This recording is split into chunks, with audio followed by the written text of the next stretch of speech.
Greetings, children. Today's poem Stephen spent his an elementary school classroom in a slum. This is for class 12 CBC students. In this video, we will discuss the first stanza of the poem. Look at the first stanza.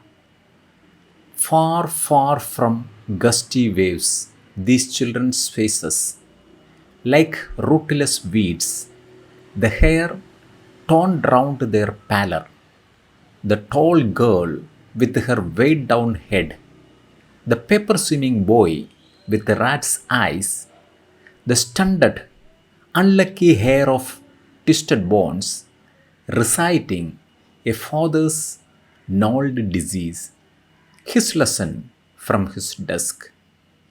At the back of the dim class, one unnoted, sweet and young.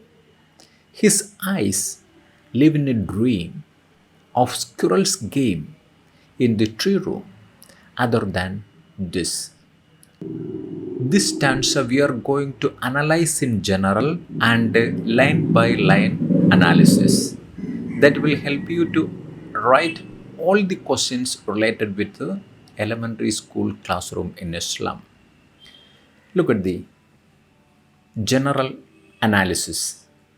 The poem depicts the miserable condition of children in a slum classroom. Children in the classroom are malnutrient, unhealthy, and even diseased. Their unkempt, uncombed hair has been compared to rootless weeds, unwanted plants. One girl in the classroom is burdened with the miseries of poverty.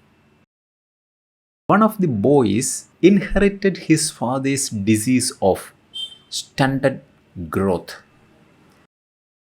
Another student is sitting unnoticed and he is yearning, longing to play outdoors. Now let us check line by line explanation of this first stanza. Here before you, the first line. Far, far from gusty waves, these children's faces. Let us check the meaning of this sentence. The poet describes the children in the slum classroom. They are leading a life without any energy or liveliness of childhood, that is, gusty wave. They are far away from the gusty waves, energy. Gusty waves means strong wind, and here it means the children's faces don't have the childhood energy.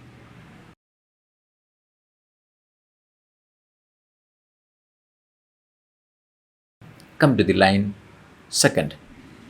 Like rootless weeds, the hair torn round their pallor. Let us move on to the description of the second line. The children's hair is compared to rootless weeds. Weeds are unwanted plants. Here, these weeds are described as rootless. It is a metaphor for the condition of the children. These children don't have any secure base. They are unwanted plants of the society. Their unkempt, uncombed hair, like rootless weeds, falls over their deathly pale faces, that is pallor. Come to line 3. The tall girl with her weighed down head. The poet takes out the children one by one and gives a clear picture to the reader. The first child was a tall girl. She has a weighed down head. Because of the burden of her miserable life, she feels hungry, depressed, and exhausted.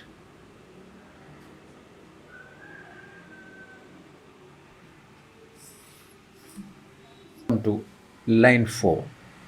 The paper seeming boy with rat's eyes, which means the second child is an extremely thin boy. The poet uses the poetic device of hyperbole here, and it describes the boy as thin as paper. So, hyperbole means exaggeration of a thing. He has rat's eyes, which means his eyes are searching for food like a rat because he is hungry and weak. In total, he is thin, hungry, and weak. Come to line 5 and 6. The stunted, unlucky hair of twisted bones, reciting a father's gnarled disease, his lesson from his desk. Come to the meaning of this line. The next child is a stunted boy whose growth is stopped. He inherited his father's disease of twisted bones. He also learns his lessons from his desk. This is the total picture of the slum classroom in a primary school. The poet Stephen Spender draws before us. Come to lines 7 and 8.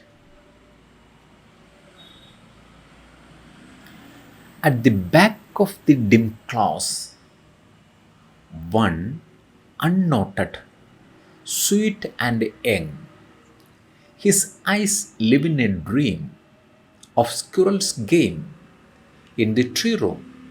Other than this, the last mention goes to a sweet young boy sitting at the back of the dim class. He is unnoted and unobserved by any. He indulges in a daydream of squirrel's game in tree space other than the business in the class. His hopes for a happy life, like that of the squirrel, is still at a distant space and a dream for him. For the rest of the poem, subscribe the channel and press the bell icon. Don't forget to share this video with your friends. Thank you for watching till the end.